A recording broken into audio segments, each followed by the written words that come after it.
اچھا حج بھی رشتہ ختم نہیں ہویا، ادو امام زین العابدین جوان ہو گئے، ادو حضرت قاسم پاک جوان ہو گئے، امام زین العابدین نے اپنے چچا حضرت امام حسن پاک کی بیٹی نال نکاح فرمائے، ادو حضرت قاسم جو جوان ہوئے انہاں اپنے چچا حضرت عبد الرحمن بن نبی بکر کی بیٹی نال نکاح فرمائے۔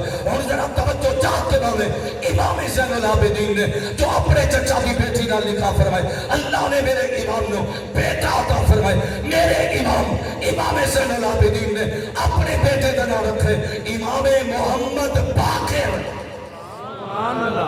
ادھو حضرت قاسم پاک جو اپنے چچا کی بیٹی نال نکاح فرمائے نا، اللہ نے آپ نے بیٹی عطا فرمائی، آپ نے اپنی بیٹی کا نام رکھا ہے حضرت ام فروا رضی اللہ تعالی عنہا، اپنی بیٹی کا نام رکھا ہے ام فروا۔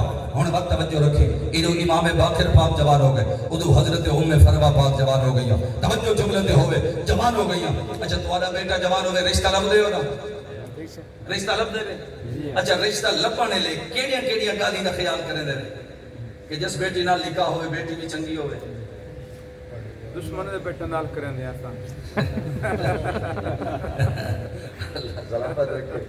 کیونکہ صوفیاء دی تا اپنی ایک رمز ہوندی ہے، انہاں دی اپنی لغت ہوندی ہے۔ شاہ صاحب اللہ تعالیٰ انہاں نو سلامت رکھے، انہاں دا سایہ سارے سراں دے تعدیر قائم رکھے۔ توجہ کرنا، اے جلے رشتہ لب دے خیال کریں دے بیٹی بھی چنگی ہوئے، او بیٹی دا پیو ماں بھی چنگا ہوئے تے خاندان بھی چنگا ہوئے، یہ گالی بولے دے چنگا خاندان ہوئے۔ تے میرے امام زین العابدین دا جدن بیٹا جوان ہویا اسی انہاں بھی تے لبیا اسے رشتہ تے خیال تا کیتا اسی نا جس بیٹی دا نکاح میرے بیٹے نال ہوئے، بیٹی بھی چنگی ہوئے، پیو ماں بھی چنگا ہوئے تے خاندان بھی چنگا ہوئے۔ نظر دوڑائیے نا، ہن اللہ واسطے توجہ کرنا، میرے امام دی نظر پہ گئی صدیق اکبر دے گھرانے تھے، اپنے مسعود دے گھر حضرت قاسم بن محمد دے گھر۔ ایک دن آیا امام زین العابدین ٹرتے ٹرتے حضرت قاسم پاک کے کول آ گئے، حضرت قاسم پاک نے استقبال کیتے، میں سادے لفظیں چاہتا علی دا پوتا صدیق دے پوتے دے گھر آئے، صدیق دے پوتے نے استقبال کیتے۔ حضرت امام زین العابدین کو پوچھے نے کینے آئے ہو؟ فرمائے نے میرا بیٹا جوان ہے، تیری بیٹی جوان ہے، رشتے واسطے آیا۔ اللہ واسطے توجہ، حضرت قاسم پاک مسکرا پہ اور عرض کی دی اے نبی دا نواسا، اس تو بعد کے خوش نصیبی کیا ہو سکتی ہے؟ بیٹی نوکر دی ہوئے، گھر سرداراں دے ہوئے، اچھی آپ کو نظر سبحان اللہ، بیٹی نوکر دی ہوئے، گھر سرداراں دے ہوئے، ہے ایسی کوئی محبت جو صحابہ نے نبی دے گھرانے دے نال کی تھی۔ اگلے جملے تے غور کرنا، میرے امام باقر پاک دا نکاح حضرت ام فروا پاک دے نال ہوئے، یعنی علی دے بچڑے دا نکاح صدیق دی بچڑی دے نال ہوئے۔ جدوں امام باقر پاک دا نکاح صدیق اکبر دی پوتی حضرت ام فروا پاک دے نال ہوئے، اللہ نے میرے امام نو بیٹا عطا فرمائے۔ دل دے ہاتھ رکھ تے میں نہ دساں، میرے امام نے اپنے بیٹے دا نام رکھے امام جعفر صادق۔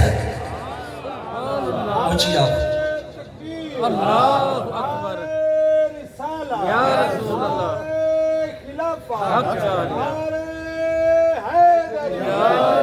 امام جعفر صادق۔ اچھا کسے پوچھے آپ امام جعفر صادق کو ایسے یہ صادق قدر تو بڑے ہو، 12 امام ہے نا، 12 جنہاں کا ظاہری لقب صادق نہیں سوائے امام جعفر صادق، باقیاں دا لقب صادق نہیں۔ اچھا مارکا 12 تک پڑ گئے، ہر کسی دا اپنی نظریہ اسی، میرا اپنا نظریہ ہے، مارکا 12 تک روک گئے، مگر میرا نظریہ سن میں آنا صرف 12 نہیں، قیامت تک آمن والا نبی دے گھرانے دا ہر پھول اساں سنیاں دا امام ہے۔ انہاں دی شان تے وراء ورا ہے نا، انہاں دی عظمت تے وراء ورا ہے نا، حضرت علی پاک تو لے کے امام مہدی تک انہاں دی شان تے وراء ورا ہے نا، مقام وراء ورا ہے، مگر قیامت تک آنے والا نبی دے گھرانے دا ہر پھول سنیاں دا امام ہے۔ اونچی آخشہ صدا سبحان اللہ۔ اچھا پوچھیا ہے سی صادق قدر تو بڑے ہو، فرمانے جاندہ نہیں میں امامت ملی ہے علی دے در تو، صداقت ملی ہے صدیق دے در تو۔ پتہ چل گیا اصحاب اور آل دے درمیان تعلق رشتہ محبت والا، پیار والا، مودت والا۔ یاد رکھی اصحاب نبی اور آل نبی ایک دوجہ تو جدا نے، تے ساری زندگی اصحاب دا بھی نوکر بن کے راویں تے آل دا بھی نوکر بن کے راویں۔ بس آخری 2 جملے میں درد والے سنا کے اجازت چاہنا، لمبی گل نہ کرا، بس اتنا سنانا چاہنا، میدان کربلا سنانا دے وقت لگ سی، بس اتنا آخنا چاہنا، سید دین بچا اسلام بچا واپس مدینے کی میں آئے۔ سنا دے مگر ذوق اجازت دے رہے تھے، سید دین بچا اسلام بچا واپس مدینے کی میں آئے۔